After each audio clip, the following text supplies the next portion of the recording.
Pam, tell us what a post-election audit is.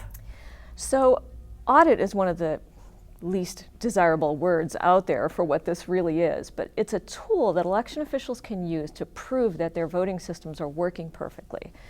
And it's a tool that the public can use to have confidence that the outcome of the election was actually correct, that the right person was seated in office. And that sounds like a given, really. Once the counting is done, you sort of know who won and who didn't.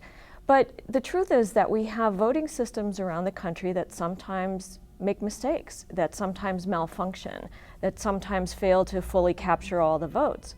So we need a way to check and demonstrate that they're working correctly. And we do audits in all different industries, banking especially. They do audits to make sure the numbers are adding up and the money's all there. And so it's a similar process that we do to continually improve our elections. Are post-elections audit done routinely? In some states they are. About half of the states are currently doing regular post-election audits of different kinds. Some do more, some do less, but about half the states are doing this.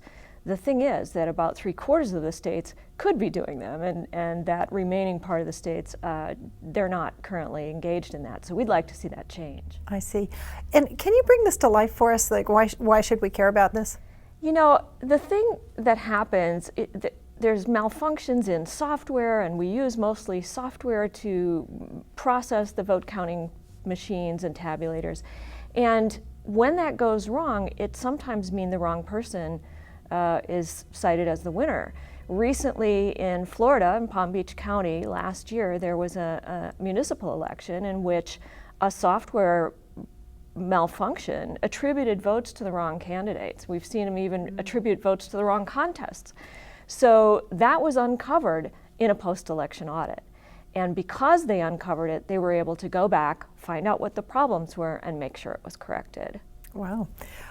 And this sounds administrative. Is there a role for legislators in this? I really think so. You don't want to overthink it, but what you want to do is make sure that robust audits are happening.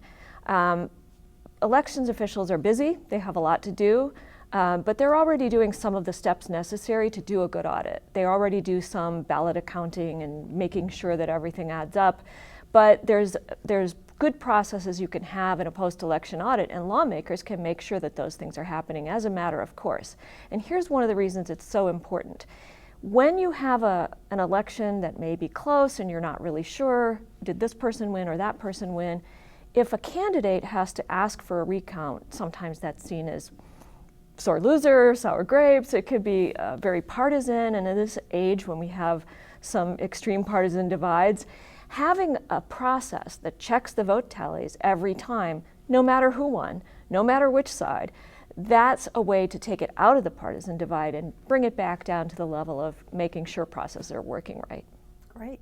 You make these sound great. Are there some downsides, like perhaps costs associated with it? The cost associated with doing an audit really depends on how much you're auditing, how efficient the process is, how many staff people you need to actually go through and check the ballots. And so that can vary depending on the provision. What we know so far from some research is that it's about 9 cents per checked vote. So depending on how large or small your audit is, you'll do it. It can sometimes take the place of or get rid of the need to do a recount. If the audit is done and done properly, the candidates are satisfied, and there's not a recount called for. Recounts can be very expensive and time consuming. So it really is a good check and balance on the system. Great. Thank you so much. You bet.